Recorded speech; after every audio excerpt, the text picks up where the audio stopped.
नमस्कार दोस्तों, मैं Dharmendra Verma online study with DK में आपका बहुत बहुत स्वागत करता हूं। जैसा कि आप सभी को पता है कि यूपी टेट का जो पेपर है वो पोस्टपोन हो चुका है कुछ समय के लिए। 1 महीने के अंदर अंदर आपका पेपर ले लिया जाएगा वापस से, क्योंकि ये पेपर लीक हो चुका था।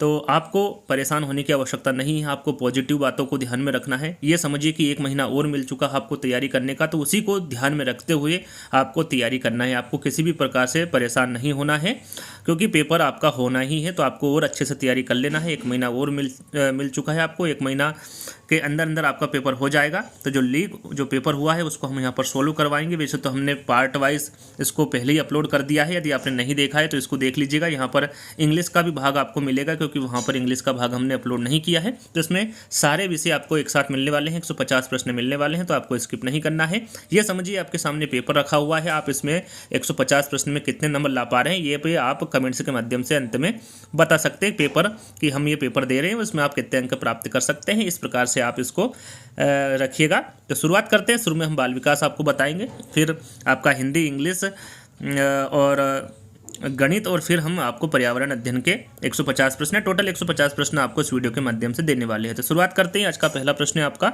था कि निम्न में से कौन सा थॉर्नडाइक द्वारा दिया गया अधिगम का मुख्य नियम नहीं है। कौन सा नियम नहीं है ये आपको बताना था। अभ्यास का नियम, तत्परता का नियम, प्रभाव का नियम या फिर अभिवृत्ति का नियम। थॉर्नडाइक ने कितने गौण नियम बताए? देखिए 2 नियम बताए इन्होंने, मुख्य नियम और गौण नियम। तो मुख्य नियम 3 बताए हैं और गौण नियम कितने बताए? 5। इसके बारे में आपको मैं हर बार बताता आया हूँ। और कौन से 3 नियम है? मुख्य नियम, अभ्यास का नियम, तत्परता का नियम और प्रभाव का नियम। लेकिन जो अभिवृत्ति का नियम है ये मुख्य नियम के अंतर्गत नहीं आता है, और यही आपका राइट आंसर होगा। दूसरा प्रश्न, कोहलर तथा कोफ्का के अनुसार सीखना होता है अनुकरण द्वारा, प्रयास द्वारा, सूझ द्वारा या फिर अभ्यास द्वारा। राइट आंसर आपका होगा यहाँ पर सूझ द्वारा। कोहलर तथा कोफ्का के अनुसार जो सीखना होता है वो सूझ के द्वारा सीखना होता है। सामाजिक निर्माणवाद के जनक कौन थे? देखिए हाल ही में एक वीडियो हमने बनाया था जिसमें आपको सिद्धांत दिए गए थे 60 से 70 प्रश्न। उसी में से बिल्कुल भी अलग एक भी प्रश्न नहीं गए हैं। जितने भी सिद्धांत पूछे गए हैं उसी में से पूछे गए हैं। यदि आपने नहीं देखा है तो जो 1 महीने बाद एग्जाम होने वाली है वो वीडियो जरूर देख लीजिएगा। यदि आगे भी सिद्धांत पूछेंगे तो उसमें से अलग नहीं जाएंगे, तो वो वीडियो आप जरूर देख लीजिएगा। सामाजिक निर्माणवाद के जनक के बारे में पूछा गया था, तो आपका राइट आंसर होगा वाइगोत्स्की। निम्न में से कौन विकास की विशेषता नहीं यहाँ पर देखिए विकास की कौन सी विशेषता नहीं है पूछा गया था। आपका राइट आंसर यहाँ पर होगा अनियंत्रित एवं स्वतंत्र होना। ये विकास की एक विशेषता नहीं है। हेरिडिटरी जीनियस पुस्तक के लेखक, यहाँ पर जो पुस्तक दी गई है इसके लेखक के बारे में पूछा गया था। आपका राइट आंसर यहाँ पर होगा जो हेरिडिटरी जीनियस पुस्तक है इसके लेखक कौन होंगे? तो इसके लेखक गाल्टन होंगे। सेकंड वाला विकल्प आपका यहाँ पर सही होगा। ज्ञानात्मक संप्राप्ति का न्यूनतम स्तर, यहाँ पर देखिए न्यूनतम स्तर पूछा गया है। यहाँ पर संज्ञानात्मक संप्राप्ति के ये जो स्तर हैं इनमें से न्यूनतम स्तर आपको बताना है, और राइट आंसर आपका होगा यहाँ पर ज्ञान। सेकंड वाला विकल्प आपका सही होगा। चलिए अगला प्रश्न है सूक्ष्म शिक्षण का अंतिम सोपान। यहाँ पर देखिए सूक्ष्म शिक्षण का अंतिम सोपान पूछा गया है। आपका राइट आंसर होगा पुनः प्रतिपुष्टि होगा। यहाँ पर पुनः योजना नहीं होगा। राइट आंसर आपका क्या होगा? पुनः प्रतिपुष्टि होगा। ये अंतिम सोपान है। इसके बारे में आपको बता चुका हूँ कितने मिनट का होता है। सूक्ष्म शिक्षण 36 मिनट का होता है। उसमें जो अंतिम सोपान पूछा गया था तो पुनः प्रतिपुष्टि आपका राइट आंसर होगा। गिलफोर्ड के अनुसार अपसारी चिंतन में आवश्यक है। यहाँ पर गिलफोर्ड के अनुसार अपसारी चिंतन में क्या आवश्यक है? श्रेणीकरण, विचार प्रवाह, अंक गणितीय तर्क या फिर एक समाधान। राइट आंसर आपका होगा यहाँ पर विचार प्रवाह। सेकंड वाला विकल्प आपका सही होगा।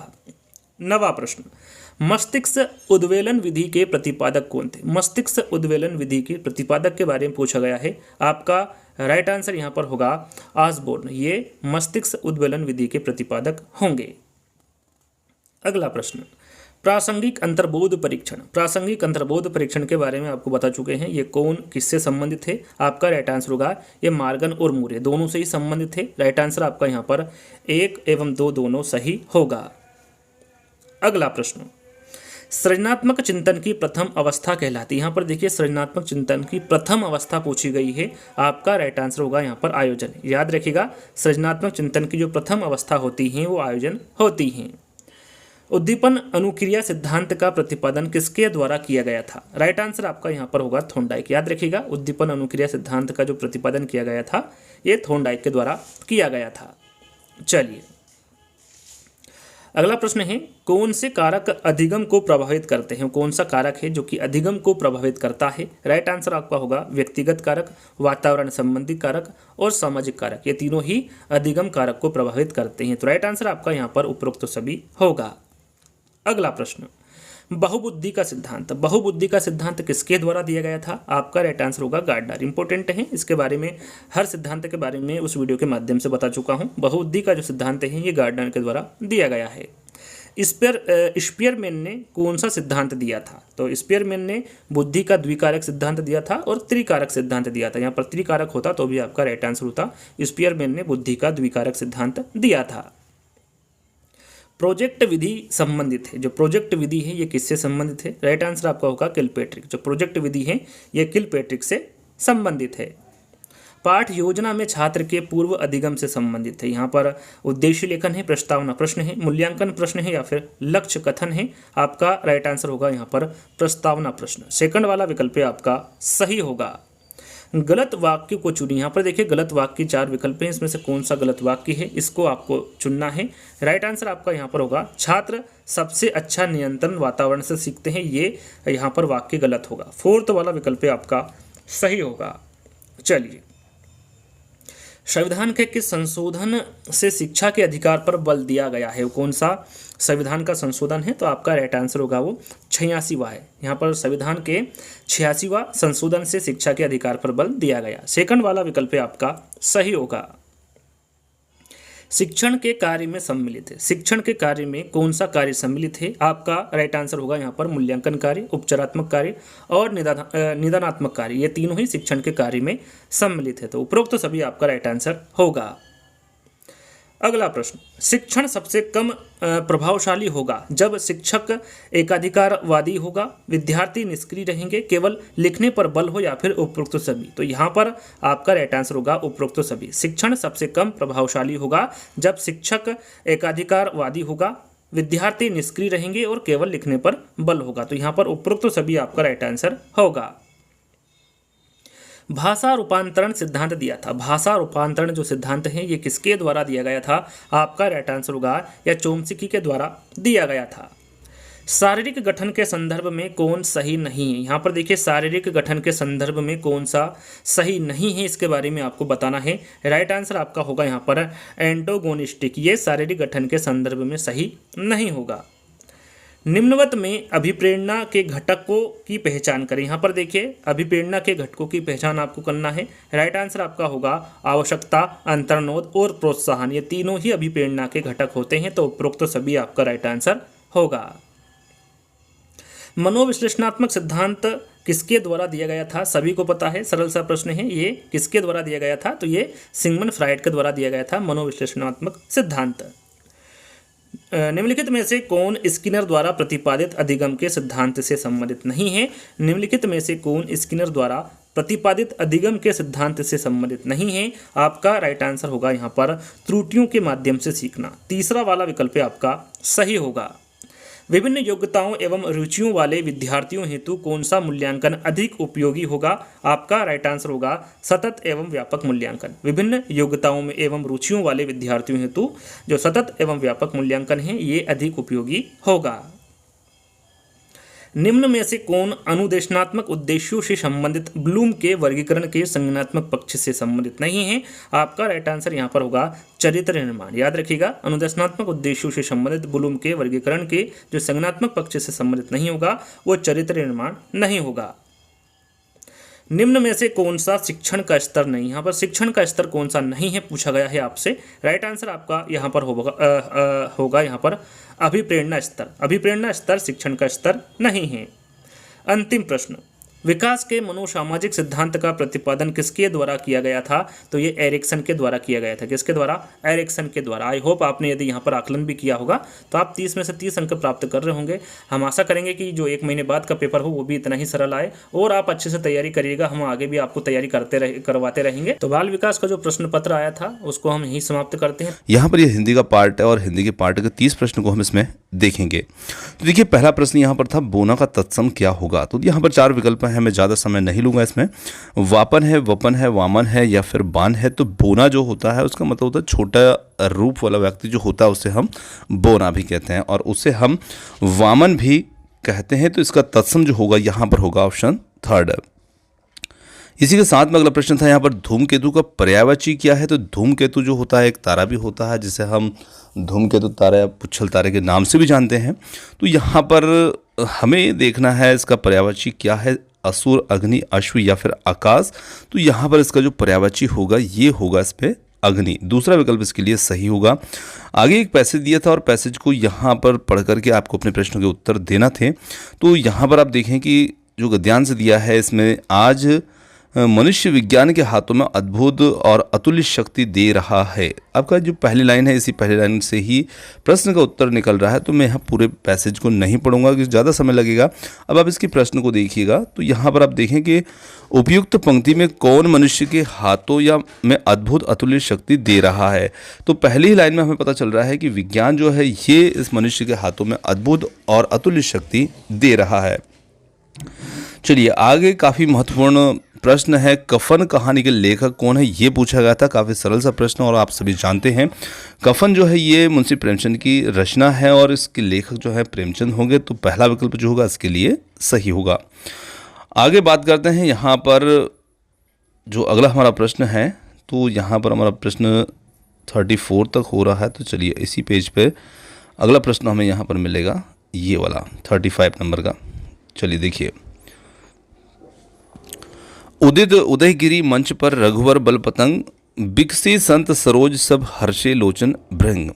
तो यहाँ पर पूछा गया था इस पंक्ति में अलंकार की, यहाँ पर इस पंक्ति जो है इसमें कौन सा अलंकार है। तो यहाँ पर रूपक, उपमा, उत्प्रेक्षा, विरोधाभास। तो यहाँ पर जो अलंकार होगा वो होगा इसके अंदर रूपक अलंकार।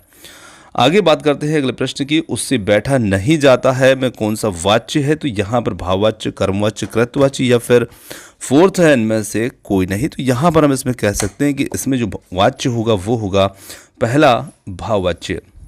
आगे बढ़ते हैं अगले प्रश्न की ओर, राम धीरे धीरे पढ़ता है में कौन सा अवयव है। तो यहाँ पर पूछा था अवयव संबंध बोधक अवयव, क्रिया विशेषण अवयव, समुच्चय बोधक अवयव या फिर विस्मय आदि बोधक अवयव। तो यहाँ पर हम देखें तो राम धीरे धीरे पढ़ता है, इसमें जो अवयव होगा वो होगा यहाँ पर क्रिया विशेषण अवयव। दूसरा विकल्प इसके लिए सही होगा। अगले प्रश्न की बात करते हैं, हिमालय से गंगा निकलती है में किस कारक का प्रयोग हुआ है। तो यहाँ पर हिमालय से गंगा जो है वो अलग हो रही है और उसी प्रकार से जैसे वृक्ष से पत्ते गिरते हैं तो पत्ता जो वृक्ष से अलग होता है, तो जहाँ पर कोई वस्तु जो है वो एक से दूसरे से अलग हो रही है तो निश्चित रूप से वहाँ पर अलंकार जो होता है वो हमारा अपादान कारक होता है, अलंकार नहीं अपादान कारक। तो पहला विकल्प जो होगा इसके लिए ये सही होगा। आगे बढ़ते हैं, वह खेल रहा है में किस प्रकार की क्रिया है, अकर्मक, कृदंत, सकर्मक या फिर संयुक्त क्रिया। तो यहाँ पर उत्तर बनता है इसके लिए सकर्मक क्रिया।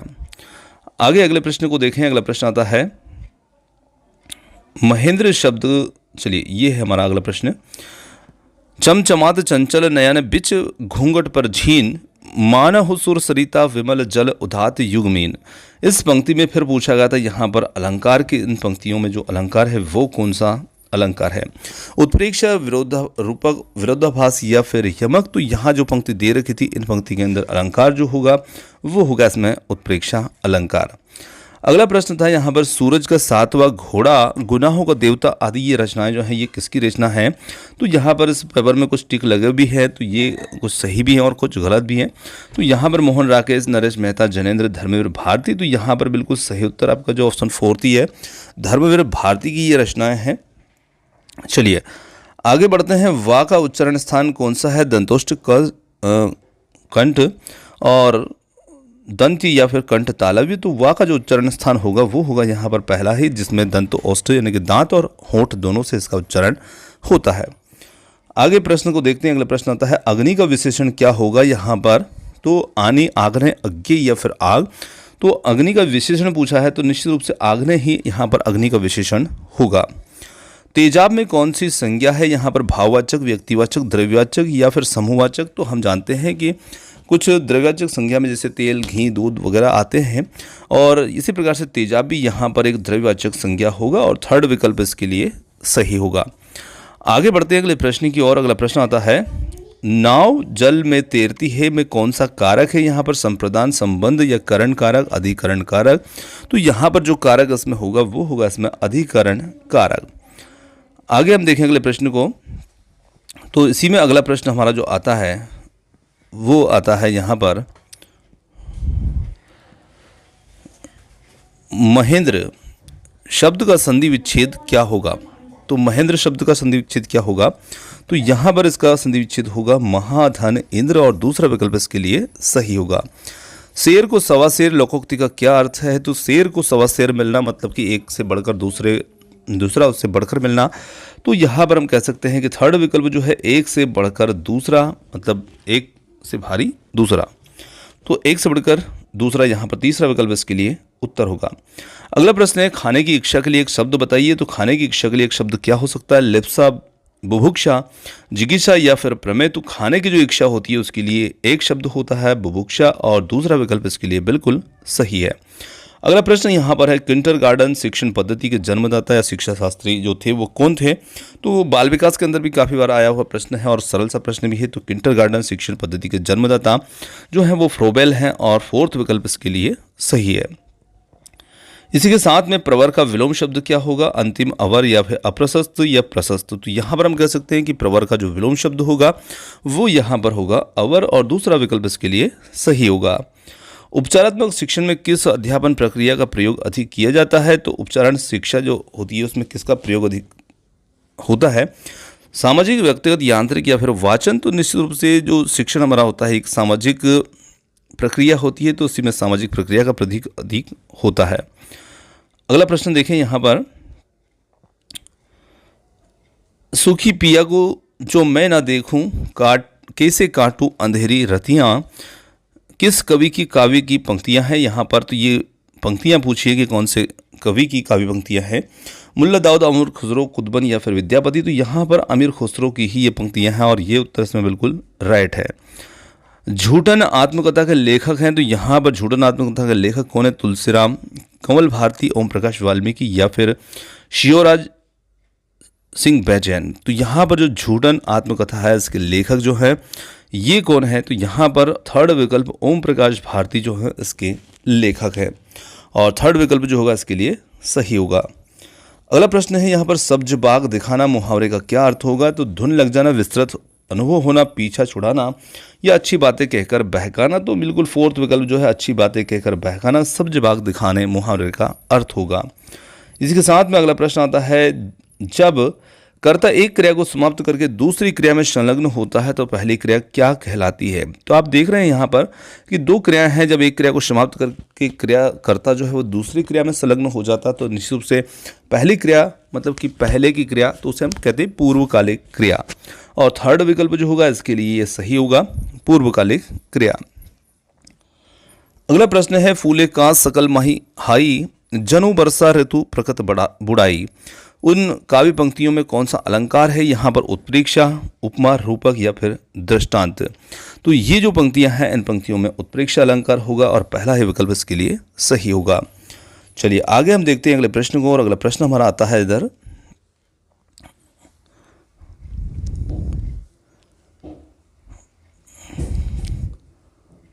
चलिए अगला प्रश्न है यहाँ पर, घर, पहाड़ और नदी जो हैं किस संज्ञा के भेद के अंतर्गत आएंगे? तो भाववाचक, जातिवाचक, द्रव्यवाचक या फिर गुणवाचक। तो देखिए घर, पहाड़ और नदी जो हैं तो ये आते हैं जातिवाचक संज्ञा के अंदर, और इसमें जो दूसरा विकल्प होगा वो इसके लिए सही होगा। अगला प्रश्न है, उसने कुछ नहीं खाया में कुछ जो शब्द है किस सर्वनाम का बोधक है? प्रश्नवाचक, संबंधवाचक, निजवाचक या फिर अनिश्चयवाचक। तो देखिए कुछ हमें पता नहीं चल रहा है कि ये कितना मतलब निश्चित नहीं आ रहा है, तो ये एक अनिश्चयवाचक सर्वनाम होगा, और जो फोर्थ विकल्प होगा इसके लिए सही होगा। अगला प्रश्न है यहाँ पर, निगमन प्रणाली का प्रयोग किस प्रकार के शिक्षण में होता है? व्याकरण शिक्षण प्रणाली, खेल शिक्षण प्रणाली, कंप्यूटर शिक्षण प्रणाली या फिर गद्य लेखन शिक्षण प्रणाली। तो निगमन आगमन जो पद्धतियाँ होती हैं इनका प्रयोग होता है व्याकरण शिक्षण प्रणाली के अंतर्गत, और पहला विकल्प इसके लिए सही है। तो अगला प्रश्न आता है यहाँ पर, आपका तत्सम क्या होगा? निज, अपनापन, आत्मा या फिर आत्मजा। तो यहाँ पर आपका तत्सम जो होगा वो यहाँ पर होगा आत्मा। थर्ड विकल्प इसके लिए सही होगा। तो पेपर जो था कुल मिलाकर के बहुत ही अच्छा और सरल पेपर था और ये पार्ट हमारे यहाँ समाप्त होता है। और तो चलिए देखते हैं इसके प्रश्न को। देखिए व्याकरण शिक्षण की इसमें मुख्य विधि पूछी थी, निगमन आगमन आगमन निगमन या फोर्थ था इनमें से कोई नहीं। यहाँ पर हम कह सकते हैं व्याकरण शिक्षण के लिए आगमन निगमन दोनों ही विधि का प्रयोग होता है और इसके लिए थर्ड विकल्प जो होगा ये इसके लिए सही होगा। अगला प्रश्न है, कक्षा के बच्चों को उनकी अवधारणाओं को बदलने में आप किस प्रकार से सहायता करेंगे। तो देखिए यहाँ पर हम किस प्रकार से सहायता कर सकते हैं। यदि बच्चों की अवधारणाएं गलत हो तो दंड देकर के, सूचना देकर, याद करने हेतु कहकर, तथ्यात्मक जानकारी देकर या अवधारणाओं के बारे में बच्चों को अपनी समझ को व्यक्त करने का अवसर दे करके। तो इसके लिए हमारा फोर्थ विकल्प जो होगा ये ठीक होगा। अगला प्रश्न है, मातृभाषा सीखने का जो स्वाभाविक क्रम होता है वो क्या होता है। बहुत अच्छा प्रश्न है, बाल विकास में भी पूछा जाता है और ये है हमारा यहाँ पर सुनना, बोलना, पढ़ना, लिखना। तो थर्ड विकल्प जो होगा ये इसके लिए सही उत्तर होगा। चलिए आगे बढ़ते हैं। देवता शब्द है यहाँ पर किस प्रकार का, पुल्लिंग, स्त्रीलिंग, नपुंसकलिंग या अवयव। तो देखिए देवता शब्द जो है ये संस्कृत के अंदर स्त्रीलिंग शब्द के अंतर्गत आता है और दूसरा विकल्प जो होगा इसके लिए सही होगा। अगला प्रश्न है यहाँ पर, 53 को संस्कृत में क्या कहते हैं। तो 53 जो होता है इसे हम कहते हैं त्रिपचाशत, यानी कि फोर्थ विकल्प जो है ये इसके लिए सही उत्तर होगा। हालांकि पहला भी इसमें ठीक है। चलिए आगे देखिए अगले प्रश्न को। तो यहाँ पर अगला जो प्रश्न आ रहा है हमारा वो यहाँ पर है, पाठ्य पुस्तक प्रायः अप्रोड छात्र के लिए लिखी जाती है, यह कथन किसका है। बेकन, एल के लिविस, क्रॉनबेक या हॉलक्वेस्ट। तो ये कथन जो दिया है ये क्रॉनबेक का, ऑप्शन थर्ड इसके लिए। दंडान्वयन प्रणाली किस शिक्षण के लिए उपयुक्त होती है। व्याकरण शिक्षण, काव्य शिक्षण, गद्य शिक्षण या फोर्थ है इसके अंदर लेखन के लिए। तो यहाँ पर हम कह सकते हैं कि ये काव्य शिक्षण के लिए प्रयोग होती है। अगला प्रश्न आता है, मौखिक भाषा शिक्षण की प्रत्यक्ष विधि कौन सी है। तो देखिए मौखिक भाषा शिक्षण की प्रत्यक्ष विधि जो होती है ये होगी इसमें भाषण और पहला विकल्प जो होगा इसके लिए सही होगा। अगला प्रश्न आता है यहाँ पर, कुटिम शब्द का क्या अर्थ है। कूटना, कठिन, कष्ट या भवन की भूमि। तो यहाँ पर हो जाएगा पहला विकल्प इसके लिए जो होगा कूटना। चलिए अगला प्रश्न है यहाँ पर, 55 को संस्कृत में क्या कहेंगे। तो 55 को संस्कृत में हम क्या कह सकते हैं। तो इसे हम कहेंगे यहाँ पर पंच पचासत, यानी कि ऑप्शन जो सेकेंड होगा वो इसके लिए सही होगा। चलिए अगले प्रश्न को देखें। तो अगला प्रश्न आता है यहाँ पर हमारा, निम्नलिखित में से कौन सी कृति जो है ये महाकवि कालिदास विरचित नहीं है। तो यहाँ पर हम देखें तो अभिज्ञान शाकुंतलम, विक्रम ओ सीएम और उर्भंगम, मालिका विघ्नम, मालविका अग्निमित्रम। तो यहाँ पर जो है उर्भंगम ये कालिदास द्वारा रचित नहीं है। अगला प्रश्न आता है, श्री शब्द प्रथम विभक्ति एक वचन का रूप यहाँ पर क्या होगा। श्री, श्रिया, श्रियम, श्रियाम। तो यहाँ पर कह सकते हैं इसके लिए जो उत्तर बनता है वो बनेगा हमारा पहला श्री। अगला है, अहम शिशु पश्यामी को कर्मवाच्य में परिवर्तित करने पर जो रूप प्राप्त होगा वो कैसा होगा। तो जब इसे कर्मवाच्य में परिवर्तित किया जाएगा तो ये बन जाएगा यहाँ पर मया शिशु दृश्यते। ऑप्शन फर्स्ट जो होगा इसके लिए उत्तर होगा। अगला प्रश्न यहाँ पर, पाणिना मुखम प्रक्षालयति में पाणिना कारक होगा। तो यहाँ पर कौन सा कारक होगा, अपदान कारक, अधिकरण, कर्ता कारक या फिर करण कारक। तो यहाँ पर हम कह सकते हैं इसके लिए करण कारक, ऑप्शन जो फोर्थ होगा ये ठीक है इसके लिए। अनुस्वार का उच्चारण स्थान होता है तो अनुस्वार, ओष्ठ, तालु, कंठ या नासिका। तो इसके लिए होगा हमारा फोर्थ विकल्प नासिका। चलिए अगला प्रश्न है यहाँ पर, संज्ञा का संधिकृत रूप क्या होगा। तो यहाँ पर इसका जो रूप होगा ये होगा इसमें हमारा पहला विकल्प। चलिए अगला प्रश्न है यहाँ पर, इसके बाद में जो प्रश्न है हमारा अगला क्रमांक, उपकृष्णम में समास होगा।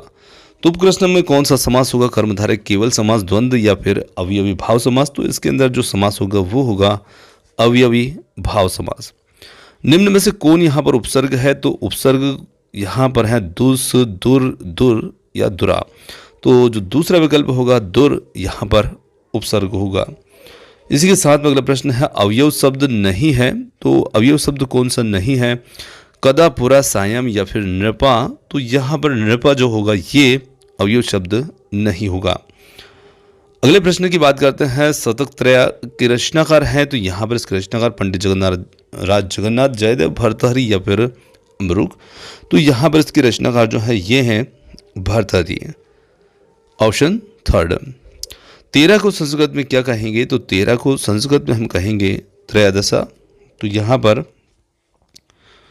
पहला विकल्प जो होगा ये इसके लिए, सॉरी पहला नहीं है, त्रय है ये, त्रयोदशा थर्ड वाला जो होगा ये इसके लिए ठीक होगा।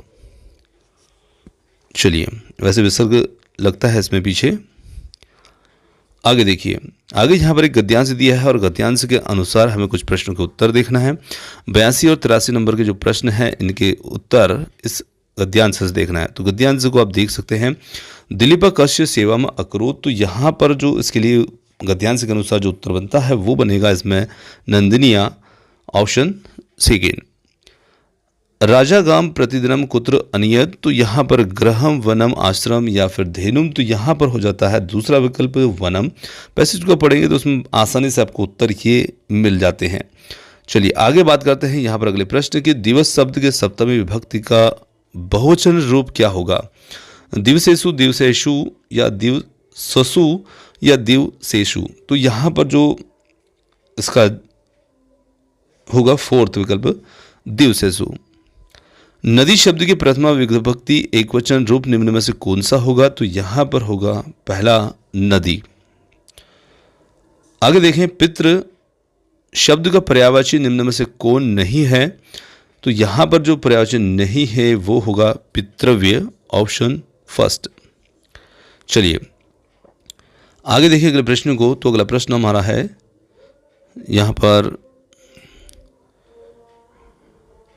कोयल को संस्कृत में कहते हैं। तो कोयल को संस्कृत में क्या कहेंगे? गरुणा, वायसा, चकोरा या पीका। तो यहाँ पर इसे कहेंगे पीका।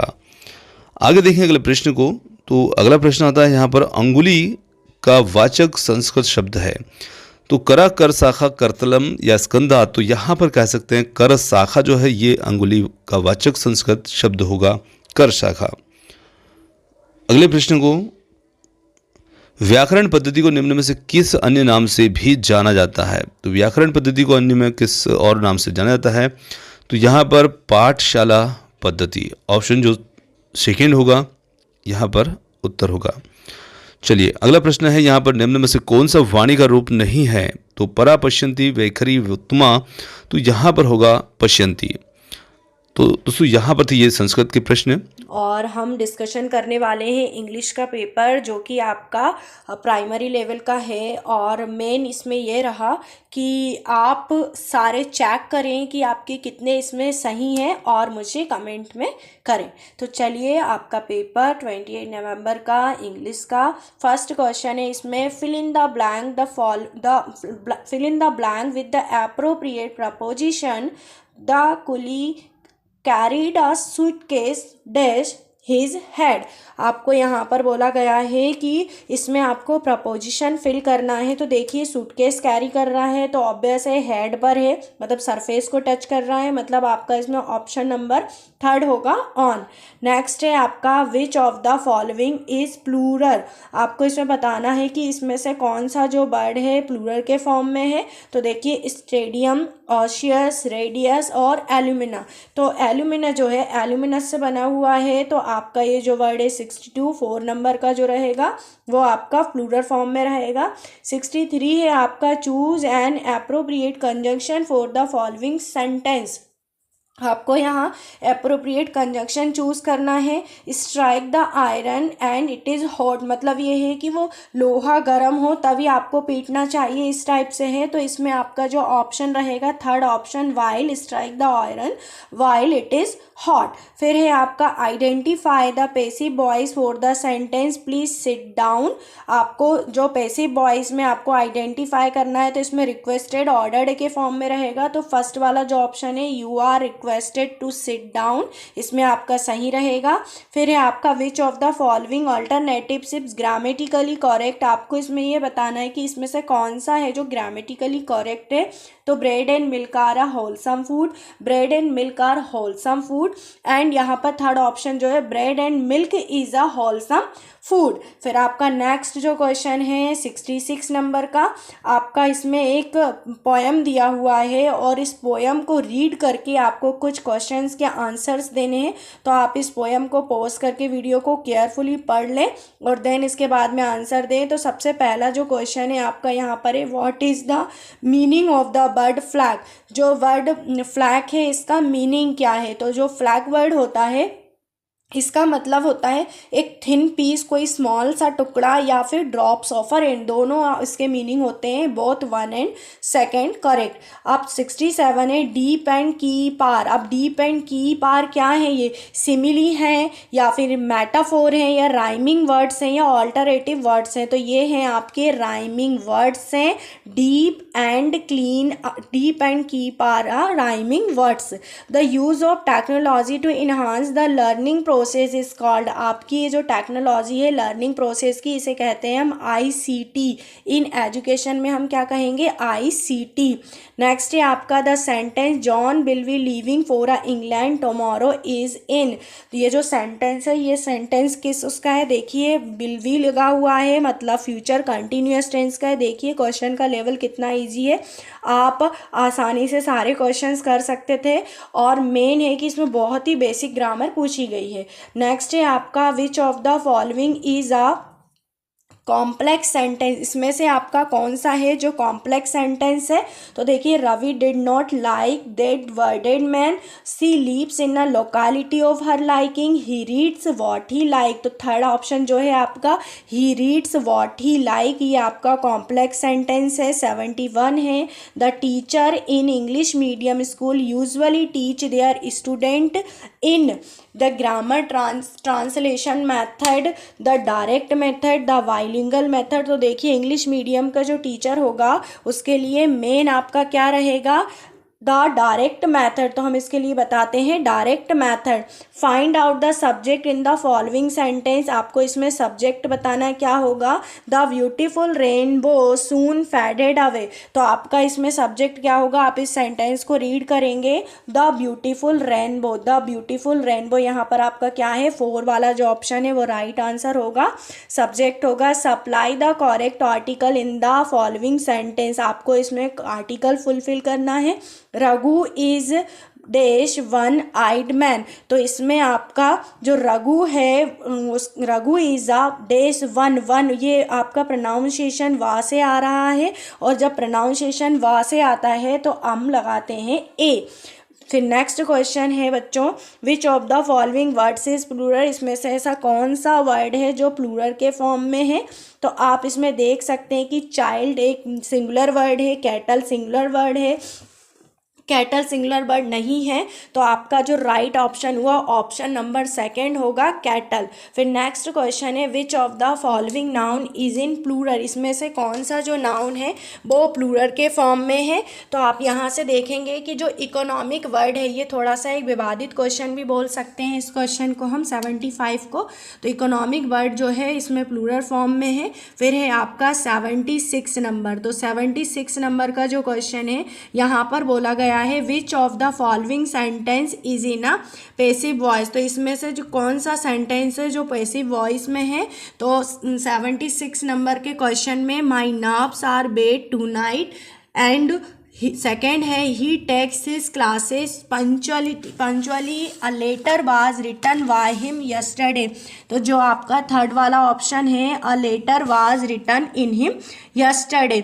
77 नंबर है fill in the blank with correct preposition, आपको इसमें करेक्ट प्रपोजिशन फिल करना है। तो देखिए सेंटेंस रीड करें neither he is sorry dash is father, तो नाइदर के साथ होता है नोर आपका ऑलवेज, तो इसमें आएगा neither he is sorry nor is father, मतलब थर्ड ऑप्शन करेक्ट होगा। Add the right suffix to the pluralize the word dictionary, आपको इसमें सफिक्स ऐड करना है। देखिए जब भी हम y को रिमूव करते हैं तो आपका IES लगता है, मतलब आपका जो ऑप्शन नंबर 3 है वो यहाँ पर राइट आंसर होगा। फिर है आपका पेसेज है, 179 से 80 तक के क्वेश्चंस के आंसर देने हैं। इस पेसेज को आप केयरफुली रीड करेंगे और इनके आंसर्स देंगे। तो आप इस वीडियो को थोड़ा सा पॉज करें, देन आंसर देंगे तो और अच्छे से समझ में आएगा। पहला क्वेश्चन है आपका बच्चों, the Ganga is a symbol of, first है India's rich green growth, India's rich minerals, India's age long culture and civilisation. तो आपका थर्ड ऑप्शन इसमें सही होगा। नेक्स्ट है आपका 80, what are the things loved by the author mentioned in the given passage. तो आपको ये बताना है कि ऑथर को इसमें ऐसी कौन सी चीज़ें बहुत पसंद आई। तो पहला ही ऑप्शन इसमें करेक्ट होगा, the snow covered peaks and the deep valley. फिर है आपका 81 question, fill in the blank with appropriate preposition in the following sentence, I must congratulate you these your exam result. तो आपका जो आंसर होगा इसमें I must congratulate to you for your. तो जो कॉन्ग्रेचुलेट वर्ड होता है इसके साथ हमेशा ऑन आता है, तो इसका थर्ड ऑप्शन जो होगा वो राइट होगा। 82 है आपका, fill in the blank with suitable article in the following sentence. तो आपको आर्टिकल फिल करना है इसमें। देखिए आर्टिकल से भी काफ़ी क्वेश्चंस पूछे गए हैं पेपर में। तो पहला क्वेश्चन है आपका, yesterday days European called at my office. तो यहाँ पर यूरोपियन है और यूरोपियन जो वर्ड होता है उसके हम फ्रंट में किसका यूज़ करते हैं, ए का। तो yesterday a European called at my office. फिर है आपका नेक्स्ट जो है वो क्वेश्चन भी 83 भी आपका आर्टिकल से लिया हुआ है, these Ganga is these sacred river. तो आपका क्या होगा, the Ganga is a sacred river. तो देखिए आर्टिकल से आपके क्वेश्चंस लिए गए थे। Fill in the blanks with the correct conjunction आपको यहाँ पर फिल करना है। और जो होगा आपका, walk quickly days you will not overtake him. आपको इसमें करेक्ट कंजक्शन लगाना है। तो देखिए लिस्ट जो है ये भी एक नेगेटिव वर्ड है, तो आपका जो फोर्थ है एल्स इसमें राइट आंसर होगा। फिर हमारा क्वेश्चन है 85 नंबर का।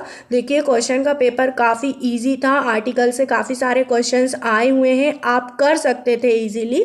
नेक्स्ट है आपका, देश Rajdhani express is considered as one of these fastest train. देखिए राजधानी एक्सप्रेस है, ये भी एक यूनिक नेम है। और फास्टेस्ट जो है सुपरलेटिव डिग्री, और जब भी सुपरलेटिव डिग्री की बात हो रही है तो हम फर्स्ट ऑप्शन लेंगे, the. Which prefix can be used before all the following words, proper, polite, मॉर्टल, movable. तो आप इसमें देखिए इम्प्रॉपर, इम्पोलाइट, इमॉर्टल, मूवेबल, इस IM वर्ड को ऐड कर देंगे तो मतलब आपका ऑप्शन नंबर 4। 87 है, which of the following words is abstract noun.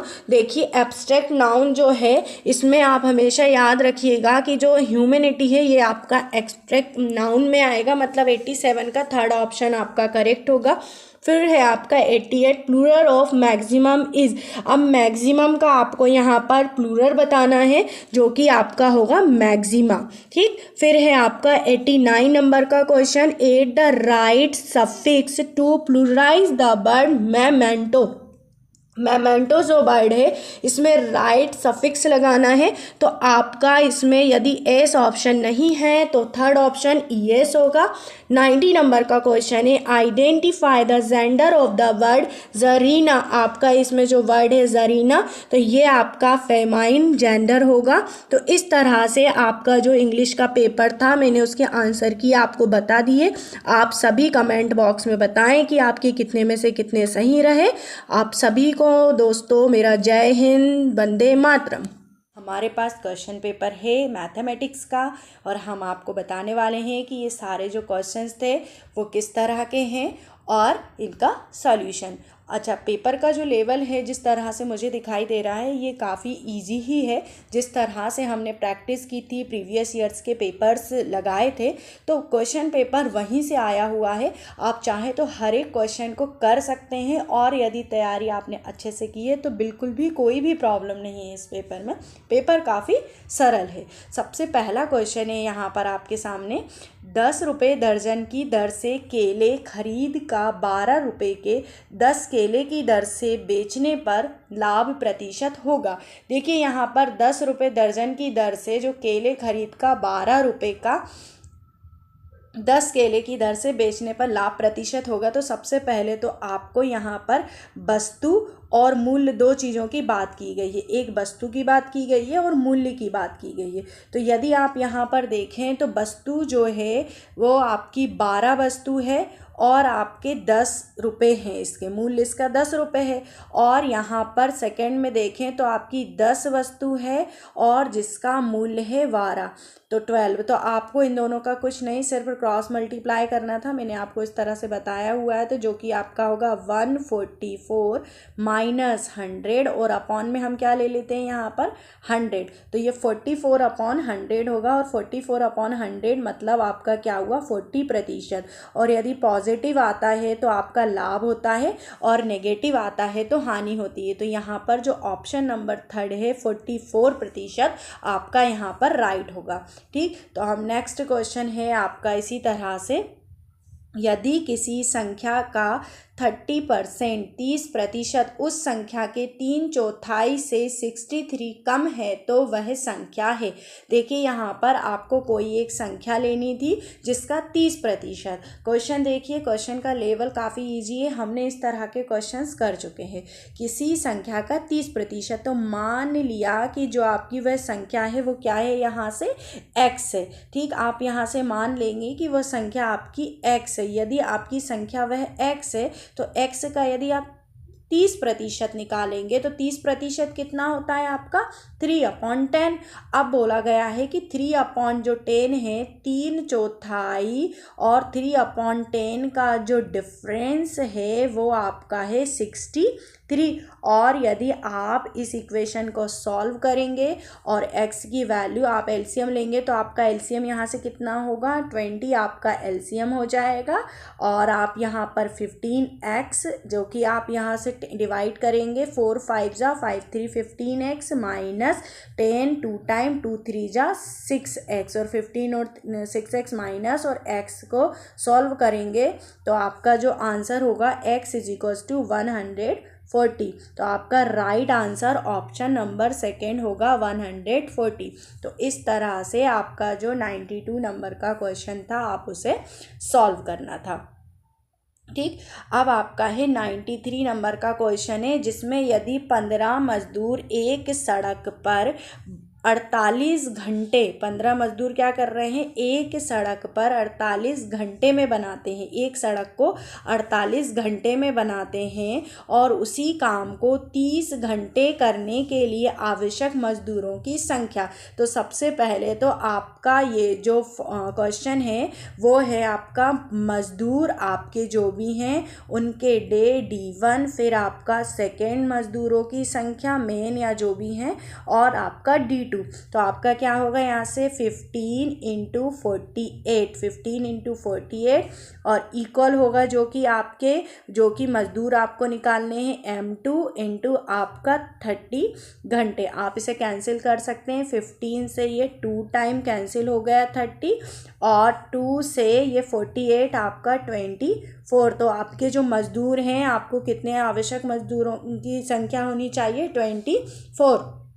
तो इस तरह से आपका 93 नंबर का क्वेश्चन था। अब है आपका 94 नंबर की वह न्यूनतम अंक x जिसके लिए संख्या 324x 342 11 से विभाज्य होगा। मतलब ये जो आपकी संख्या है वह 11 से किस कंडीशन में विभाजित होगी। तो देखिए मैंने आपको ये क्वेश्चन भी इस टाइप के करवाए हैं कि 11 से विभाज्यता के लिए क्या होता है। तो 11 से विभाज्यता के लिए आपको विषम जो प्लेस है इसके विषम और मतलब ऑड माइनस आपके सम, विषम और सम का यदि आप माइनस करते हैं इनके प्लेस का तो जो आपका आंसर आता है उसके अकॉर्डिंग हम तय करते हैं कि 11 से विभाज्यता के लिए क्या होगा। तो आप यहाँ पर देखेंगे कि विषम और सम प्लेस जो है हम यहाँ पर ले रहे हैं। तो देखिए आपका जो नंबर है 3 इसका विषम प्लेस प्लस आपका 4 प्लस फिर आपका विषम स्थान पर 3 है प्लस आपका 2,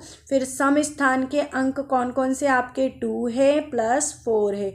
ठीक, अब इनका और हम यहाँ पर जो x है ये हमें निकालना है यहाँ से। तो आप इनका सम करेंगे तो आपका सम हो रहा है यहाँ से 12, 4, 3, 7, 3, 10 और 2, 12 माइनस 6। अब जो कि है आपको ये चेक करना है कि 11 से विभाज्यता के लिए। अब यदि यहाँ पर आपका कोई भी नंबर देखें तो 11 से विभाज्यता के लिए नहीं है, क्योंकि यहाँ पर 12 है। यदि यहाँ पर 1 होता तो हम 1 माइनस कर देते, लेकिन यदि सिर्फ हम 0 ले आए, ठीक, 12 माइनस 6 हमारा क्या हो रहा है यहाँ पर 6। तो आपका जो यहाँ पर राइट आंसर होगा वो फर्स्ट आंसर 3 होगा। नेक्स्ट क्वेश्चन है आपका यहाँ पर, एक वृत्त और उसके अंदर बनने वाले अधिकतम बड़े वर्ग के क्षेत्रफल का अनुपात बताना है। तो देखिए आपको यहाँ पर बोला गया है कि एक कोई वृत्त है और उसके अंदर एक वर्ग यहाँ पर बन रहा है। तो वर्ग का क्षेत्रफल और वृत्त का क्षेत्रफल और वर्ग के क्षेत्रफल का अनुपात क्या होगा। तो सबसे पहली बात तो आप इन ऑप्शंस को देखें। वृत्त की त्रिज्या से समानुपाती होगा, वृत्त पर निर्भर नहीं होगा, वृत्त की भुजा के समानुपाती होगा और वर्ग के विकर्ण के बराबर होगा। यदि हम वर्ग के विकर्ण की बात करते, सबसे पहले तो इस क्वेश्चन में थोड़ा सा डाउटफुल ये है कि सत्य असत्य दोनों में से कोई कंडीशन ऐसी नहीं पूछी गई है, तो हमें हर एक ऑप्शन को अच्छे से देखना होगा। तो अगर हम बात करें कि वृत्त पर निर्भर नहीं होगा, तो ये बात तो है ही नहीं, ये वृत्त पर तो निर्भर होगा ही होगा।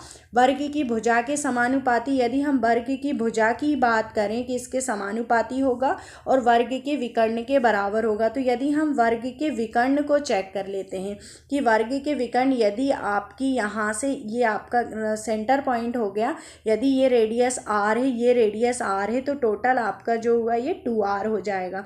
और वृत्त का यदि क्षेत्रफल होगा तो πr² होगा और वर्ग के क्षेत्रफल विकर्ण अपॉन विकर्ण का स्क्वायर अपॉन 2 का स्क्वायर, तो r का स्क्वायर होगा। तो ये बात भी नहीं है। तो ऑप्शन नंबर जो फर्स्ट है वृत्त की त्रिज्या से समानुपाती होगा। नेक्स्ट क्वेश्चन है आपका, यदि 102.7 को P/Q के न्यूनतम रूप में व्यक्त किया जाए तो Q का मान होगा। तो देखिए ये काफ़ी इजी क्वेश्चन है, इसमें कुछ नहीं करना है आपको। पॉइंट के बाद 7 है, आपको पॉइंट हटाकर नीचे आप क्या लिख देंगे यहाँ पर 10। अब P/Q में आपको Q का मान बताना है, तो Q का मान आपका क्या होगा यहाँ से 10। तो ऑप्शन नंबर आपका फर्स्ट यहाँ पर राइट आंसर होगा। 97 है कि 600 साधारण ब्याज की दर से 4 वर्ष में 720 हो जाता है। यदि ब्याज की दर से 2% प्रतिशत बढ़ा दिया जाए तो यह धन कितना होगा। अब यहाँ पर बोला गया है कि जो 600 है, साधारण ब्याज की दर से 4 वर्ष में 720 रुपये हो जाता है। तो सबसे पहले तो हमें जो 600 है ये मूलधन दिया हुआ है और हम मूलधन से यहाँ पर साधारण ब्याज निकालेंगे, क्योंकि यहाँ पर 2% बढ़ा दिया गया है ब्याज, इस दर पे भी निकालना है। तो सबसे पहले हमारा 2 इंटू हमें ईयर दिया हुआ है 4/100, तो आप इसे कैंसिल करेंगे, 6 2 12 और 4 आपका कितना हो गया ये 48 रुपीज़। ठीक, इस क्वेश्चन में अब यदि 2% ब्याज की दर बढ़ा दिया जाए तो आपका 48 रुपीज़ होगा। तो आपका 720 प्लस 48, यदि आप इन दोनों का सम करेंगे तो आपका कितना होगा ₹768। तो देखिए क्वेश्चन कितना सिंपल आए हुए हैं, बिल्कुल आप कर सकते थे हर एक क्वेश्चन को।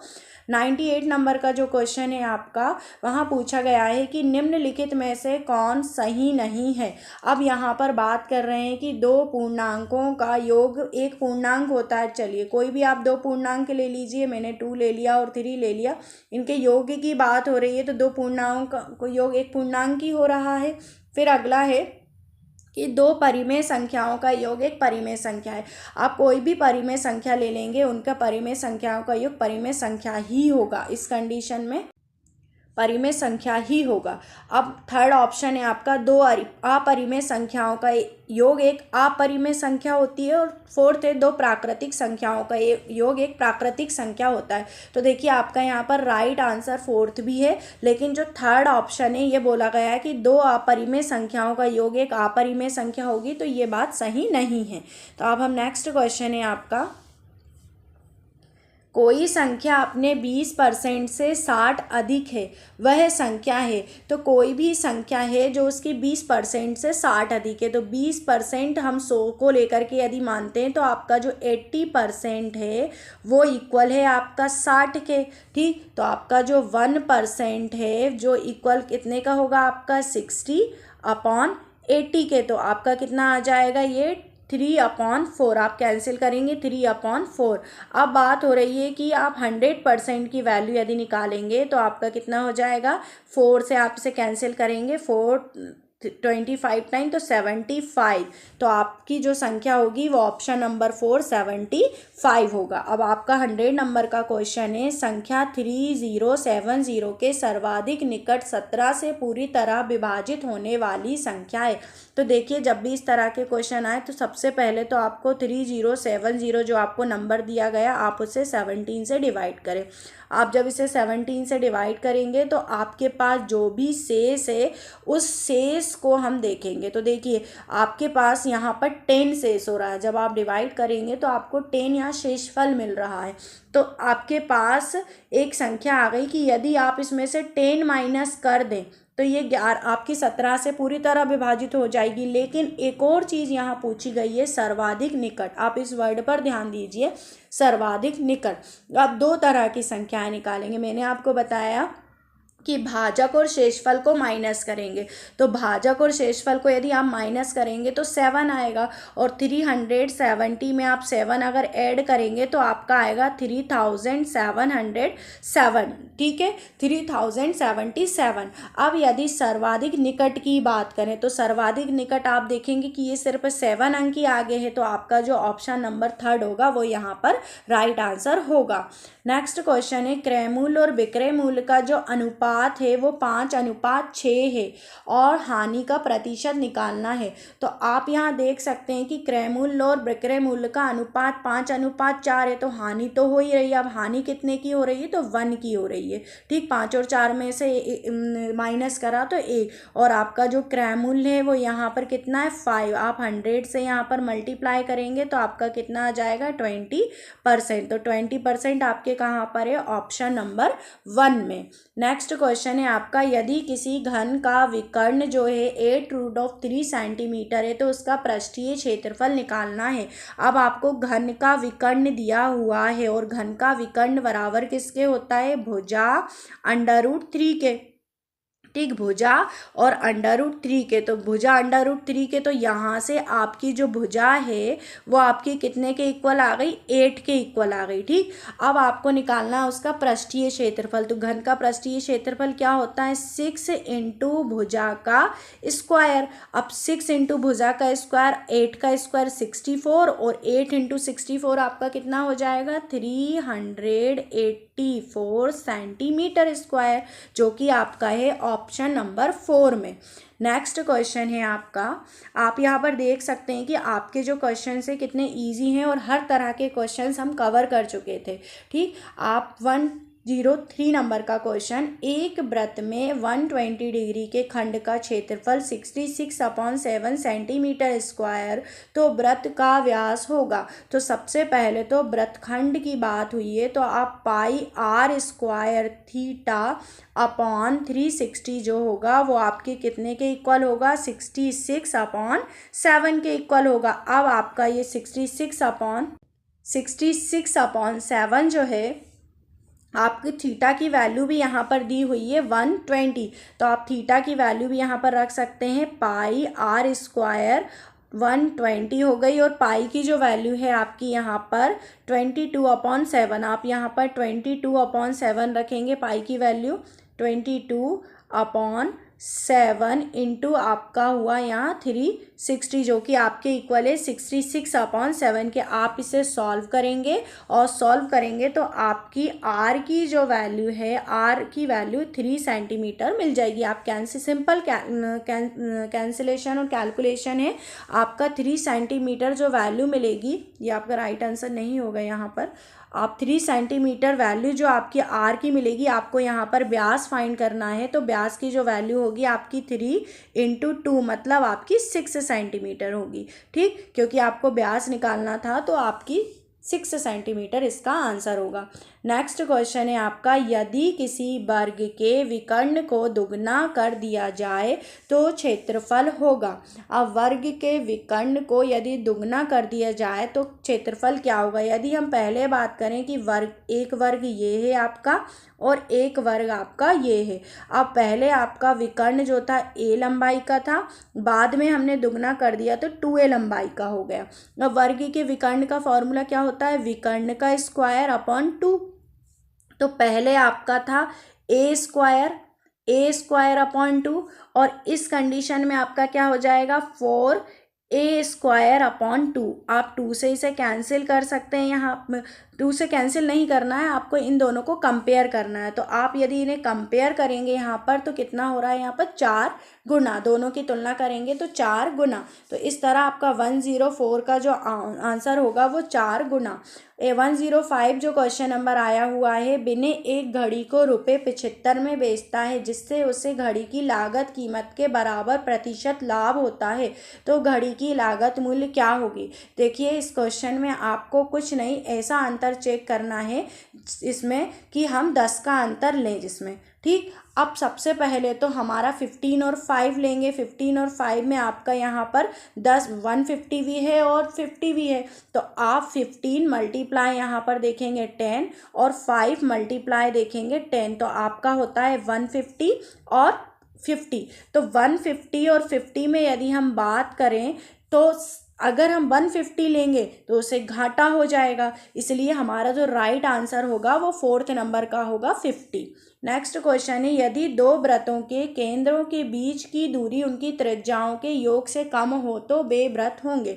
देखिए सबसे पहले तो आप यहाँ पर डायग्राम बना लें कि दो वृत्त हैं, उनके केंद्रों के बीच की दूरी उनकी त्रिज्याओं के बीच की दूरी से कम है, त्रिज्याओं के योग से कम है, तो वे दोनों व्रत होंगे। देखिए इस टाइप के व्रत किस तरह के व्रत होंगे, तो ये व्रत देखो अंतःस्पर्शी और बाह्यस्पर्शी तो होंगे ही नहीं, तो प्रतिच्छेदी व्रत होंगे।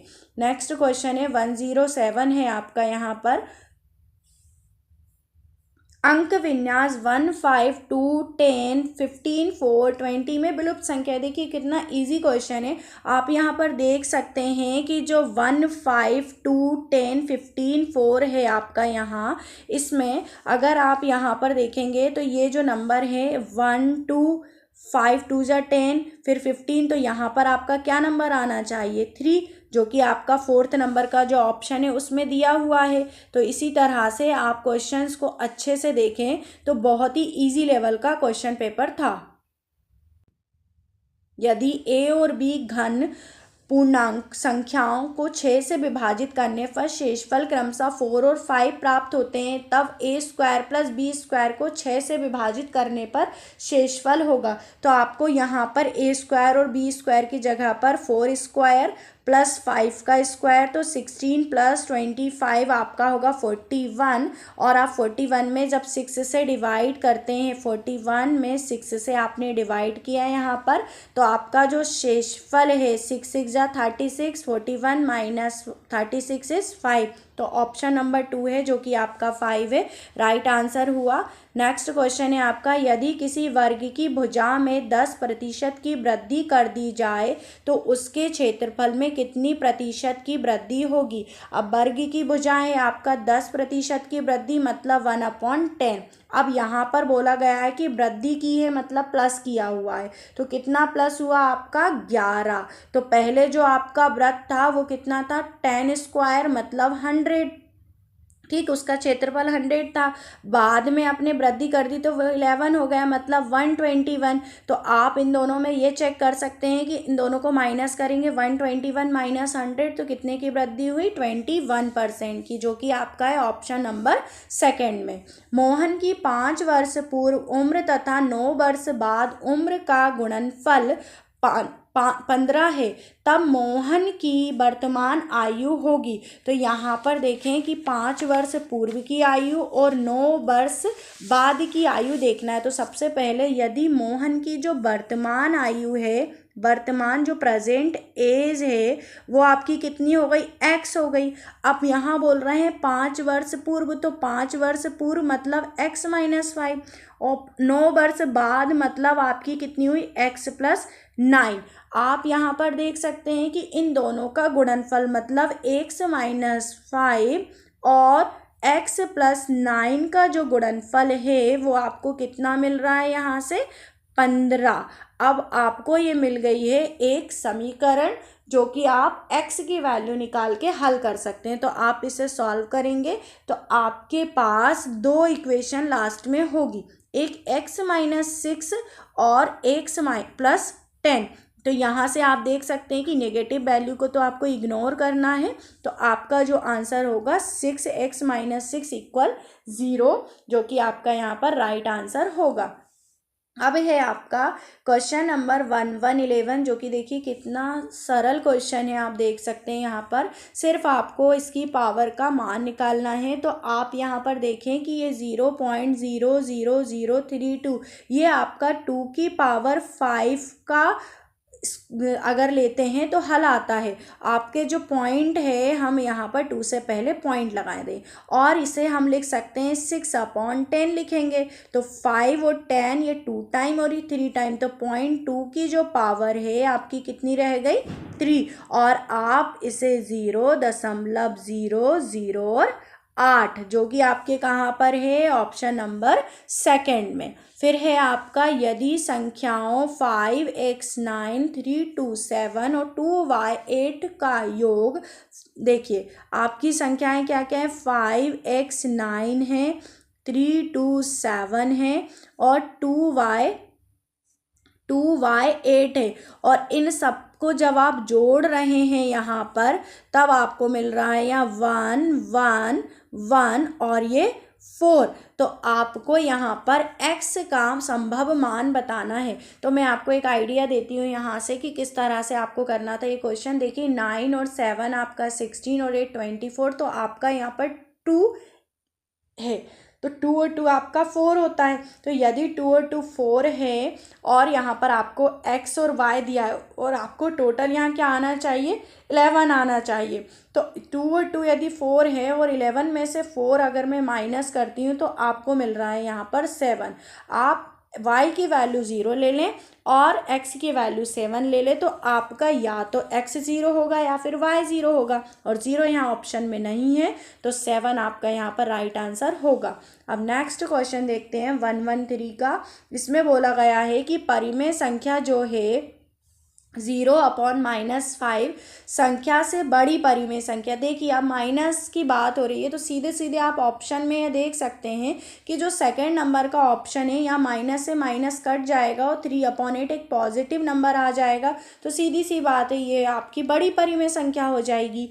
नेक्स्ट है आपका 114, दो संख्याओं का महत्तम समापवर्तक और लघुत्तम समापवर्तक का जो गुणनफल है वो 336 है और उनके बीच का जो अंतर है वो है आपका 10। ठीक, तो दो संख्याएं निकालनी है, वह संख्याएं कौन कौन सी हैं। तो सबसे पहले तो आपको ये फॉर्मूला भी बताया है मैंने और इस टाइप के क्वेश्चन भी बताए। तो मान लिया मैंने कि एक संख्या x है और एक संख्या आपकी x-10 हो गई यहाँ से। ठीक, अब बोला गया है इन दोनों का जो गुणनफल है वो है आपका 336 है। क्या है 336 है। यदि इनका गुणनफल 336 है तो आपको यहाँ पर एक क्वाड्रेटिक इक्वेशन मिल रही है -10x - 336। अब आप ऐसी संख्याएं सोचेंगे कि गुणा करने पर 336 और घटाने पर 10 आ जाए, तो आप इसे जब सॉल्व करेंगे तो आपका जो आंसर होगा 14 और 24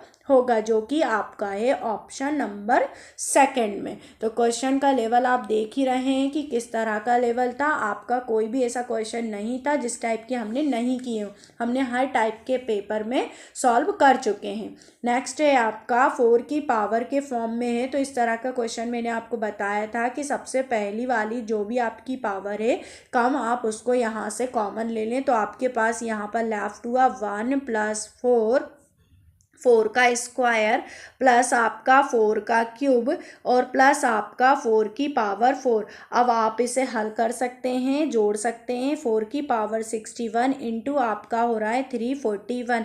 आपका अब यहाँ पर बताना है कि किस संख्या से भाज्य है। तो देखिए 3 और 4 7 और 8, 3 से तो ये होगा नहीं। आप 11 से चेक करेंगे तो 11 से चेक करने के लिए आप यहीं डायरेक्ट देख सकते हैं कि 3 टाइम 33 और 1 टाइम, तो आपका यहाँ पर option number second right answer होगा। अब है आपका क्वेश्चन नंबर 116 जो कि आपका टाइम से रिलेटेड है और हमने इस टाइप के क्वेश्चन भी किए थे। अब यहाँ बोला गया है 3:57 पर PM से 5 घंटे पहले।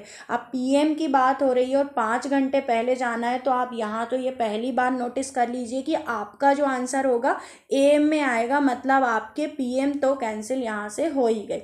अब 3:57 से 5 घंटे पहले, सबसे पहले तो 3:57 को मैं लिख देती हूँ यहाँ पर 15:57। ठीक, पहली बात हमने ये लिख दिया। अब 5 घंटे 58 मिनट की बात हो रही है यहाँ पर। आप देखेंगे 57 में से 58 तो कंप्लीट होगा नहीं माइनस, तो हम इसे जो है 14 में कन्वर्ट करेंगे और 1 घंटा हम यहाँ दे देंगे। जब हमने यहाँ पर 60 मिनट दे दिया तो ये हो गया हमारा 117। अब हम इससे 5 और 58 को इसमें से हम माइनस करेंगे। 5 को माइनस करेंगे तो आपका ये तो होगा 59 मिनट, और 59 और 14 में से 5 जाएंगे आपके, तो ये 9, तो 9:59 कहाँ है, सेकेंड ऑप्शन में है और AM। ठीक, अब आपका दिया है नीचे दिए गए पाई चित्र में एक परिवार द्वारा विभिन्न मदों में 1 महीने का जो खर्च का विवरण है। यदि परिवार की कुल आयु 35,000 है तो ईंधन तथा भोजन पर कुल कितना खर्च होगा। ठीक, आपको यहाँ पर बताना है कि ईंधन और भोजन का खर्च कितना है। तो ईंधन और भोजन के खर्च आप देख सकते हैं यहाँ 10% आपका ईंधन का है और 48% आपका जो खर्च है वो भोजन का है। तो सबसे पहले तो जो आपका 35,000 दिया है वो किसका दिया है, 100% का 35,000। तो 1% का आपका कितना हो जाएगा, 350। यहाँ पर 1% कितने के हो जाएगा आपके 350 के।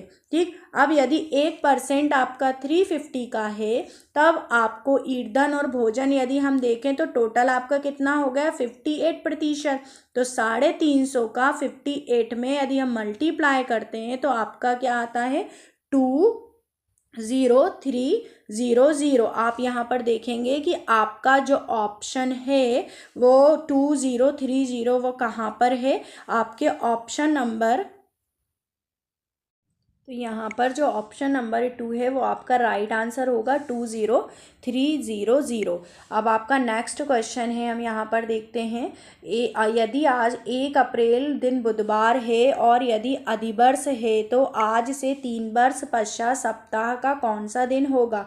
तो आप 3 वर्ष पश्चात की बात कर रहे हैं। यदि आज बुधवार है तो आपके अगले 2 साल बाद तीसरे वर्ष क्या होने वाला है, तो आप बुधवार, गुरुवार और शुक्रवार, मतलब आपका यहाँ पर शनिवार राइट आंसर होगा 118 का। फिर है 119 में दिए गए न्यून कोण के पूरक व संपूरक कोणों का अंतर। तो आपको मैंने बताया है पूरक 90 का, संपूरक 180 का, दोनों का अंतर कितना हुआ यहाँ पर 90 डिग्री। तो आपका ऑप्शन नंबर 2 यहाँ पर राइट आंसर होगा 90 डिग्री। अगला क्वेश्चन है आपका, कितने समय में 16/3% वार्षिक ब्याज की दर से साधारण ब्याज मूलधन का 5/6 होगा।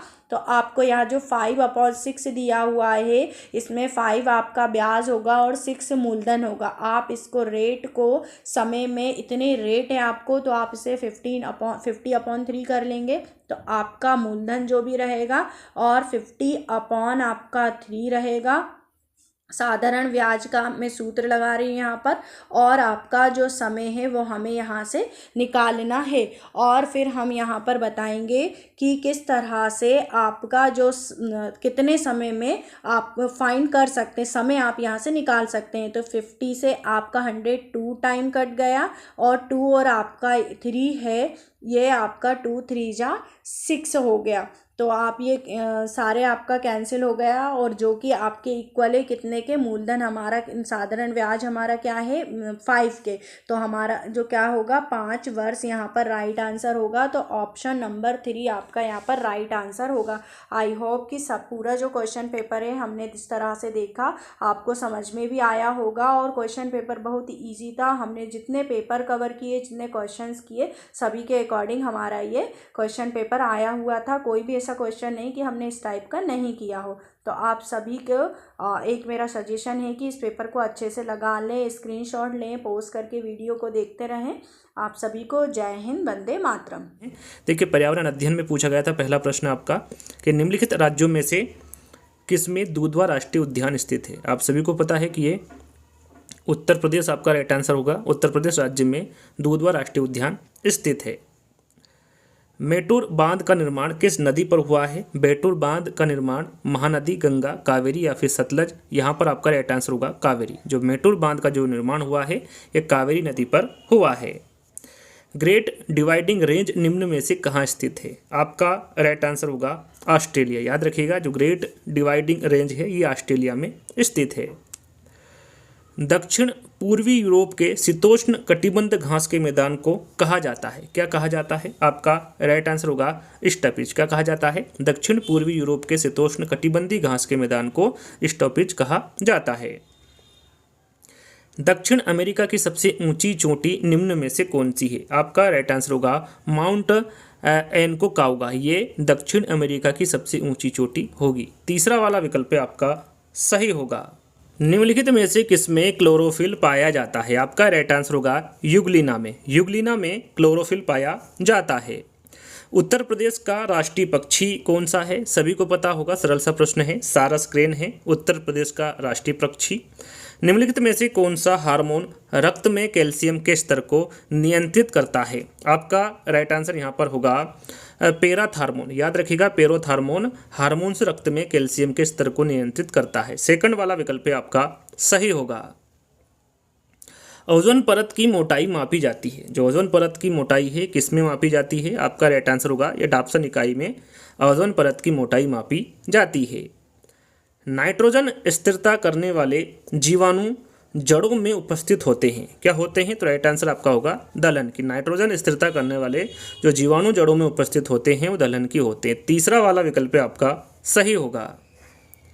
अगला प्रश्न, निम्नलिखित में से कौन सा खाने योग्य कवक। यहाँ पर देखिए, खाने योग्य कवक के बारे में पूछा गया था। आपका राइट आंसर होगा एगेरिकस। जो एगेरिकस है ये खाने योग्य कवक है। मैंग्रोव पौधे पाए जाते हैं। जो मैंग्रोव पौधे हैं ये कहाँ पाए जाते हैं। तो ये सुंदरवन में पाए जाते हैं। आवृत्त बीजी पौधों में निम्नलिखित में से कौन सी संरचना त्रिगुणित है। आपका राइट आंसर होगा वो भ्रूणपोष है। फोर्थ वाला विकल्प आपका सही होगा। निम्नलिखित में से किस कुल में भित्तिलग्न बीजान्यास पाया जाता है। आपका राइट आंसर होगा वो है ब्रैक्सिकेसी। ब्रैक्सिकेसी कुल में भित्तिलग्न बीजान्यास पाया जाता है। पहला वाला विकल्प आपका यहाँ पर सही होगा। अनाक्षी श्वसन का अंतिम उत्पाद होता है। अनाक्षी श्वसन का अंतिम उत्पाद के बारे में पूछा गया है। आपका राइट आंसर होगा एथिल एल्कोहल। एथिल एल्कोहल अनाक्षी श्वसन का अंतिम उत्पाद होता है। 1906 ईस्वी में मुंबई में भारतीय महिला विश्वविद्यालय की स्थापना किसने किया था। तो राइट आंसर आपका होगा डी.के. कर्वे। याद रखिएगा, 1906 ईस्वी में मुंबई में जो भारतीय महिला विश्वविद्यालय की स्थापना की थी ये डी.के. कर्वे के द्वारा की गई थी। पुरी की प्रसिद्ध रथ यात्रा संबंधित हैं तो ये भगवान जगन्नाथ से हैं। याद रखिएगा, पुरी की जो प्रसिद्ध रथ यात्रा संबंधित होगी वो भगवान जगन्नाथ से होगी।